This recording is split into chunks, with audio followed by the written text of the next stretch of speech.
যখন পতিতাবৃত্তিকে একটা প্রফেশন মনে করা হয়, যখন বেহায়াপনা, যখন নারীরা নিজেদের সমান অধিকারের নামে রাস্তায় নামে, যখন মানুষের মধ্যে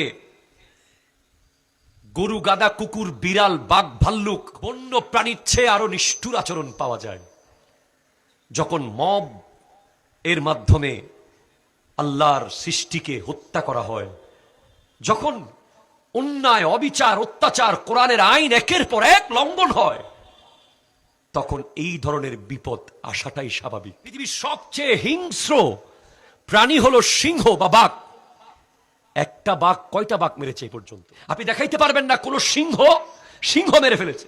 আপনি দেখাইতে পারবেন না কোন হায়ানা মেরেছে, কোন কুকুর মেরেছে। কিন্তু দেখাইতে পারবেন মানুষ মেরেছে, মানুষ নির্বিচারে মানুষ মেরেছে, মারছে। আল্লাহর আযাব যখন আসা শুরু করে, হাদিসে আছে কিয়ামতের আগে তসবির দানার মতো আসবে। তসবিহ যখন সুতা ছিঁড়ে যায়, দানাগুলো লাইন ধরে পড়তে থাকে, আযাবও সেভাবে আসতে থাকবে।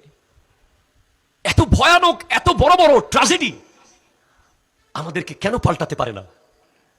আমাদের মূল্যবোধ, আমাদের চেতনা, আমাদের খোদাভীতি, আমাদের কবর হাসরের চিন্তা, এগুলোকে পাল্টাতে পারে না কেন?